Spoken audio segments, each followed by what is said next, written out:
Alors le monde de la recherche appelait de ses voeux depuis un moment un aménagement de la législation européenne pour pouvoir se saisir de ces nouvelles techniques de sélection variétale. Elles permettent d'aller vite, elles sont très peu coûteuses, ce qui veut dire qu'elles ne sont pas réservées aux grandes multinationales des semences par exemple.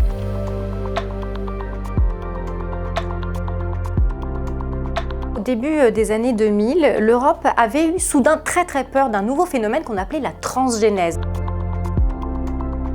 C'est l'image classique des OGM. On prend un petit morceau de génome d'une bactérie par exemple et on l'insère par exemple dans le génome d'un maïs pour qu'il soit résistant à des maladies ou à d'autres problèmes. Et l'Europe avait eu très peur de ça et elle avait émis une législation très restrictive, la législation 2018, sur ces OGM. Le problème c'est que cette législation englobait tout un tas de techniques et de plantes dont on n'avait pas prévu qu'elles seraient concernées par la législation. Et ça concernait par exemple des plantes qu'on utilisait de manière très ancienne, qui avaient été issues de mutagénèse, c'est-à-dire de plantes qui avaient naturellement muté. On parle de certaines espèces de blé, de choux, de tournesol oléique et même de pamplemousse rose, des fruits et des légumes qui étaient même consommés en agriculture biologique. Et cette directive avait interdit la culture de tous ces produits. Et donc il y avait une première révision en 2015 de cette directive. La révision de cette directive avait exclu des restrictions OGM toutes les plantes qu'on avait utilisées avant 2001. Les sciences et les techniques ont continué à avancer et est arrivée dans le paysage scientifique une nouvelle technique, celle de l'édition du génome. On en a entendu parler parce que Emmanuelle Charpentier, une scientifique française, et sa coéquipière américaine ont eu un prix Nobel pour une technique qui s'appelle CRISPR-Cas9, les ciseaux moléculaires. Alors en deux mots, les ciseaux moléculaires, ça consiste à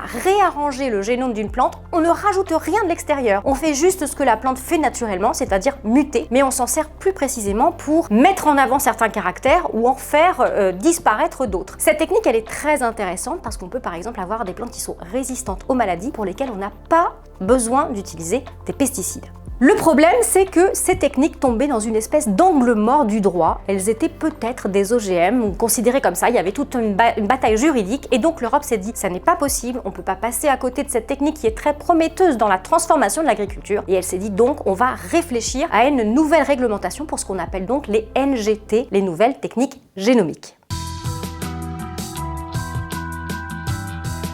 Alors le monde de la recherche appelait de ses voeux depuis un moment un aménagement de la législation européenne pour pouvoir se saisir de ces nouvelles techniques de sélection variétale. Elles permettent d'aller vite, elles sont très peu coûteuses, ce qui veut dire qu'elles ne sont pas réservées aux grandes multinationales des semences par exemple. Les labos universitaires peuvent les utiliser et elles ont des utilités intéressantes puisqu'elles permettent de répondre très vite à des problématiques de maladie des plantes, de gestion de la sécheresse, alors ça sera beaucoup plus tard, de salinité des sols. On peut ainsi obtenir des plantes pour lesquelles encore une fois on n'a pas ajouté de génome extérieur mais qui ont des nouvelles capacités de résistance. Jusqu'à maintenant, ils étaient privés de ces techniques parce qu'elles étaient très compliquées à mettre en œuvre, très encadrées. Et là, la législation européenne qui est en train d'avancer, qui est en train de se construire, on saura précisément le 5 juillet ce qu'en dit la Commission, eh bien va sans doute leur permettre de prendre en main ces techniques et de les mettre en application.